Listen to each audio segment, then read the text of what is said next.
In 2017, I discovered what has become one of my favorite television shows of all time, Nirvana the band, the show. It's a Canadian television show created by and starring Matt Johnson and Jay McCarroll. The show revolves around Matt and Jay coming up with new plans to get their band a show at a local restaurant, the Guerilla. But of course, their plans don't work out how they hoped they would. Based on the description, this sounds like it's another standard sitcom revolving around two goofy characters coming up with schemes. But it's so much more than that. The show pushes boundaries in areas that I haven't seen before, and that's what makes this show stand out so much. The one factor that makes this show different from anything else I've ever seen before is that Matt and Jay are, for the most part, the only two people that are aware they are on a television show. The show operates using guerrilla filmmaking. Guerrilla filmmaking is a concept in which the filmmaker uses what they have. They utilize the locations around them and usually try to get by without asking permission. And a lot of the times it's like asking for permission later. Like, it's so much easier in filmmaking to get forgiveness than permission. Permission doesn't exist. They frequently film the show out in public, and because of that, there's a whole lot of opportunity for interaction with strangers. Matt and Jay are really the only people on the show that are actually acting. Everyone else in the show, with some exceptions, is a real person with real interactions. Matt first started experimenting with this format of filmmaking in 2007 when he first created Nirvana the band, the show, with Jay as a web series. We are Nirvana the band, and you are about to be sent to the moon. And then I do my two-step. And this is just no talking, just like they just get to watch me move. From there, Matt and their production crew used what they had learned on the web series to make 2 films. With the 2 films under Matt's belt, he was able to further improve on what worked and what did not work with the television show. The show also uses unsuspecting strangers to move the plot further along.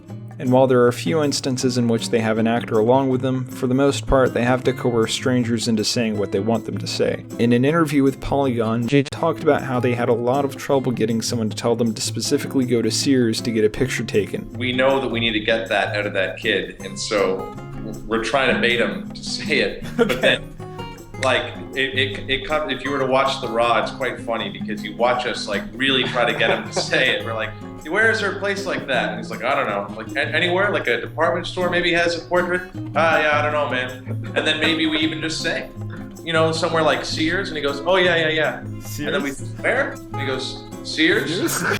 Sears? What did you say? Sears? Yeah, Sears. Wait, what? Sears? Sears? Sears?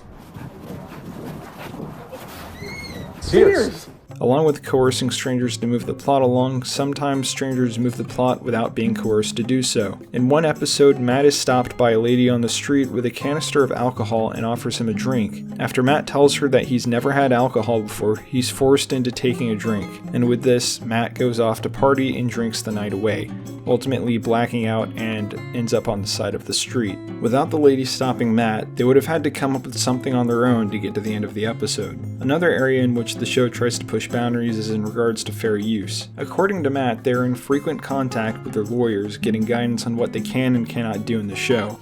If you need to show that stuff in order to tell the story that you're telling, and by that I mean if you have a strong narrative reason for using the licenses that you're using, then there is a way through fair use that you can use that stuff without informing the copyright holder and without paying anything. And this can extend not only to video game cartridges, but the actual video game content, to actually screening movies, to music that was played in movies and television shows that you're referencing. From filming Star Wars The Force Awakens on premiere night in the theater, to using John Williams' iconic score for Indiana Jones, they're dead set on trying to get away with as much as they possibly can. In one episode, they wanted to use John Cena's WWE theme song, but to use it and keep in line with fair use laws, they needed to prove that it was relevant to the show's plot.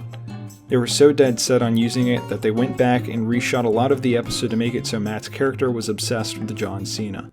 Pull out the gun and go, and his name is John Cena! No.